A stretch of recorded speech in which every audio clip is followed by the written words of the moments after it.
स्वागत है आप सभी का एक बार फिर से डीएनपी इंडिया के लाइव सेशन में। और मैं हूं आपके साथ अजय ठाकुर।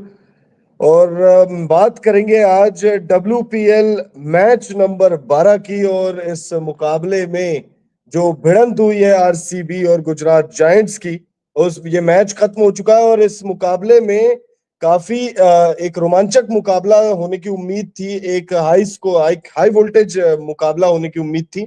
बट देन इस मुकाबले को गुजरात जायंट्स ने बहुत आसानी से और बहुत ही एक कह सकते हैं कि एक फीका मुकाबला हमें देखने को मिला है। इस वीडियो में बात करेंगे मैच के पूरे हाईलाइट की, इस मुकाबले में क्या कुछ हुआ है और एक एक चीज आपको डिटेल में बताएंगे। ग्राफिक्स के माध्यम से आपको खिलाड़ियों के प्रदर्शन पर भी बात होगी, खिलाड़ियों के प्रदर्शन को भी दिखाएंगे। सबसे पहले अगर हम बात करें इस मैच की, तो जो सबसे पहला पॉइंट है टॉस। तो आरसीबी और गुजरात जायंट्स के बीच में जो ये मुकाबला चिन्नास्वामी स्टेडियम में खेला गया, इस मुकाबले में गुजरात जायंट्स ने टॉस जीता। और जैसे कि प्रथा चली आ रही है, टॉस जीतो, पहले गेंदबाजी करो, सामने वाली टीम को रिस्ट्रिक्ट करो और फिर उसके बाद चेस कर लो। चिन्नास्वामी स्टेडियम चेस के लिए जाना जाता है और ऐसा ही कुछ हमें देखने को मिला। गुजरात जायंट्स ने टॉस जीतकर पहले गेंदबाजी करने का फैसला किया और आरसीबी को पहले बल्लेबाजी करते हुए 125 रनों पर समेट दिया। 7 विकेट के नुकसान पर आरसीबी जो है अपना अपना जो 20 ओवर का कोटा है वो खत्म करती है। आरसीबी के लिए अगर हम बात करें, अगर उनके बैटर्स की बात करें, आरसीबी के बैटर्स में सबसे ज्यादा निराशा हो रही होगी आपको इस महिला के स्कोर कार्ड को देखकर। खाता भी नहीं खोल पाई, 4 गेंदों का इन्होंने सामना किया है। उसके बाद अगर हम बात करें तो कनिका आहूजा ने जबरदस्त बल्लेबाजी की। कनिका आहूजा टॉप स्कोरर रही है आरसीबी के लिए। 33 रनों की उन्होंने पारी खेली, 28 गेंदों का उन्होंने सामना किया और 117.86 की स्ट्राइक रेट है। एक चौका है और 2 सिक्स है। अगर बात करें हम डेनियल व्हाइट हॉक की, तो 4 रन बनाकर वो आउट होती हैं। स्मृति मंधाना एक बार फिर उनका बल्ला नहीं चला है, 10 गेंदों में 20 रन बनाकर आउट हुई है। 20 गेंदों में 10 रन, माफी चाहूंगा। तो उसके बाद अगर हम राघवी बिष्ट की बात करें तो 19 गेंदों में 22 रन बनाकर वो आउट हुई हैं। 115 का स्ट्राइक रेट है, एक चौका है, एक सिक्स है। और अगर हम बात करें किम गार्थ की, तो 15 गेंदों में 14 रन बनाकर किम गार्थ आउट हुई है। 93.33 की स्ट्राइक रेट से उन्होंने बल्लेबाजी की, एक चौका है उनकी इस पारी में। जॉर्जिया वरहम ने 21 गेंदों में 20 रन बनाकर आरसीबी के जख्मों पर मरहम लगाने की कोशिश की, लेकिन स्कोर जो है वो बहुत बड़ा नहीं हो सका। 125 रन डिस्पाइट जितने भी एफर्ट्स किए गए, सभी एफर्ट्स जो है वो धरे धरे रह गए। माफी चाहूंगा, 125 रन पर सिमट गई आरसीबी की टीम, रिस्ट्रिक्ट हो गई। मतलब विकेट तो सारे 10 नहीं गिरे, लेकिन 125 पर ही ठहर गई आरसीबी की टीम। अगर आप गुजरात के गेंदबाजों की बात करें तो सबसे पहले बात करते हैं प्रिया मिश्रा की, जिन्होंने इस सीजन के पहले ही मुकाबले में जबरदस्त गेंदबाजी की थी। उसके अगले मुकाबले में भी अच्छा प्रदर्शन किया था, लेकिन आज एक ओवर सिर्फ करती हैं, 18 रन खर्च करती है। और कप्तान एशली गार्डनर को उन पर भरोसा ही नहीं होता है। उसके बाद अगर हम बात करें मेघना सिंह की, तो 2 ओवर का स्पेल उनका रहा, जिसमें 6 की इकॉनमी से उन्होंने 12 रन खर्च किए। बात अगर हम करें डायलन हेमलता की, तो एक ओवर में उन्होंने 4 रन खर्च किए, 4 की इकॉनमी से उन्होंने गेंदबाजी की। उसके बाद अगर हम बात करें डिएंड्रा डॉटिन की, तो 4 ओवर का उनका स्पेल रहता है, जिसमें वो 31 रन खर्च करती है और 2 विकेट उनको मिलते हैं। 7.80 की इकॉनमी से डिएंड्रा डॉटिन जो है वो गेंदबाजी करती है। तनुजा कंवर की बात करें तो 4 ओवर में 2 विकेट वो चटकाती है, सिर्फ 16 रन खर्च करती है। जबरदस्त गेंदबाजी का स्पेल। 22 रन खर्च करती है एशले गार्डनर 4 ओवर के अपने स्पेल में, 5.50 की इकॉनमी और 1 विकेट उनको मिला है। 126 रन चेस करने थे और गुजरात की टीम जो है इस मुकाबले में बहुत आसानी से जीत जाती है। हम उन पर बात करें उससे पहले काशवी गौतम के भी स्पेल की थोड़ी सी चर्चा कर लेते हैं।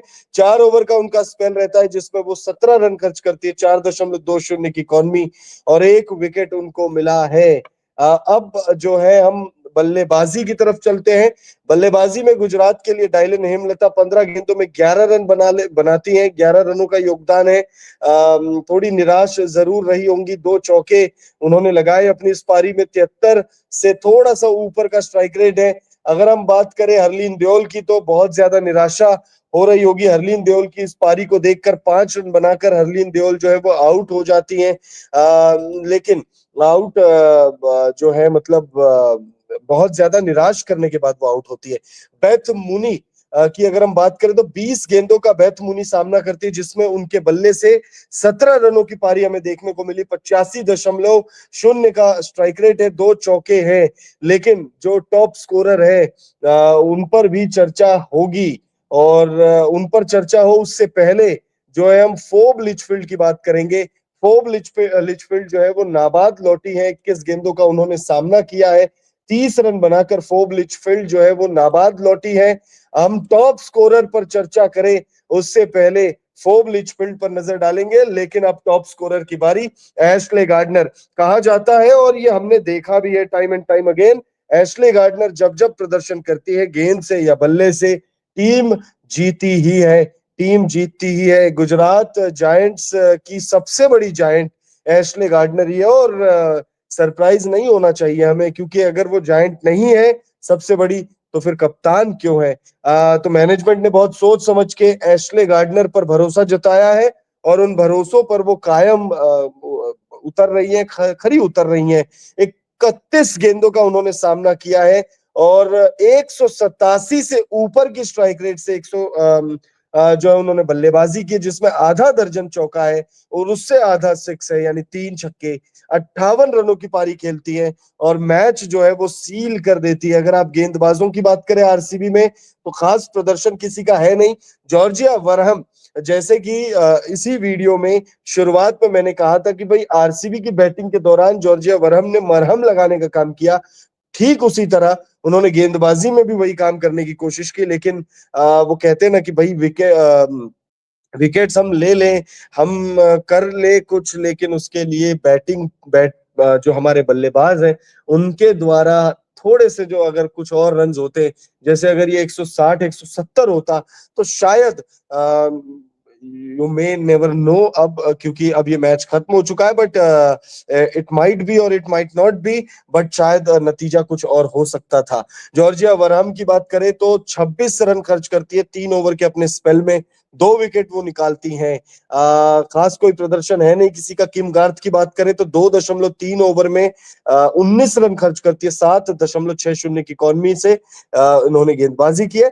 लेकिन रेणुका सिंह ठाकुर, जबरदस्त उनका स्पेल, जबरदस्त तरीके से उन्होंने विकेट्स भी चटकाए शुरुआत में।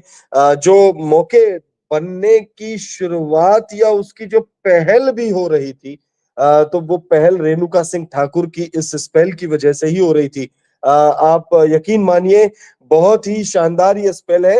24 ही रन खर्च करती हैं, वो भी शुरुआती ओवर्स में गेंदबाजी कर। इनका जो स्पेल है वो शुरू में ही जो है वो खत्म हो जाता है, और 4 ओवर के अपने कोटे में 24 रन मात्र खर्च करती हैं, 6 की इकॉनमी से 2 विकेट वो चटकाने में कामयाब होती है। हाईलाइट हम दे रहे हैं आपको इस वीडियो में। अगर आपको ये वीडियो पसंद आ रहा हो तो वीडियो को प्लीज लाइक कर दीजिएगा, और चैनल को अगर सब्सक्राइब नहीं किया है तो सब्सक्राइब करके बेल नोटिफिकेशन प्रेस कर लीजिएगा। ये एक दर्जनवा मुकाबला था। टाटा डब्ल्यूपीएल 2025 का ये 12वां मुकाबला था, और ये मुकाबला एम चिन्नास्वामी स्टेडियम में खेला गया, और ये आरसीबी का होम ग्राउंड भी है। आरसीबी को अपने होम ग्राउंड में हार मिली है 6 विकेट से। 6 विकेट से हार का सामना करना पड़ा है आरसीबी को, और गुजरात की टीम ने इस मुकाबले को कह सकते हो आप डील जो है वो सील कर दी है। और अगर हम अपडेटेड पॉइंट्स टेबल की ओर नजर डालें, तो अपडेटेड पॉइंट्स टेबल में अभी भी आरसीबी की टीम जो है वो बहुत ज्यादा बुरा हाल नहीं है। तीसरे नंबर पर है, हालांकि कुछ वक्त पहले तक नंबर 1 पर हुआ करती थी आरसीबी की टीम, अब पिछड़ कर तीसरे नंबर पर आ गई है। और ये जो बैक टू बैक आप देखेंगे, जो मुकाबले गवाए हैं, उसका ये नतीजा है। पहले 2 मुकाबले जीते आरसीबी, तीसरे नंबर पर है। क्लियर कर देता हूं सबसे पहले, पॉइंट्स टेबल में नंबर 1 पर मुंबई इंडियंस है, 4 मैचों में 3 जीत, दिल्ली कैपिटल्स 5 में 3 जीत, आरसीबी 5 में 2 जीत है। आरसीबी ने मुंबई के खिलाफ अपना सेकंड लास्ट गेम में, लास्ट गेम की बात नहीं कर रहा हूं, सेकंड लास्ट गेम में 4 विकेट से हार का सामना किया था। उसके बाद जो है यूपी वॉरियर ने सुपर ओवर में हरा दिया था, और फिर उसके बाद गुजरात जायंट्स ने भी हरा दिया है। तो ये जो हार का सिलसिला है वो शुरू हो गया है। पहले जीत की हैट्रिक लगाते बच गई, और अब हार की हैट्रिक जो है वो लगा दी है आरसीबी की महिलाओं ने। यूपी वॉरियर्स का नंबर आता है उसके बाद और फिर नंबर है गुजरात जायंट्स का। और इन तीनों ही टीमें, जो बॉटम 3 की जो टीमें हैं, इन तीनों ही टीमों ने जो है 5 मुकाबले खेले हैं, जिसमें 2 मुकाबलों में जीत भी लिया और 3 मुकाबले में हार का सामना करना पड़ा है। तो एक बार फिर आपको बता देते हैं, मुकाबला जो है ये 12वां था। एम चिन्ह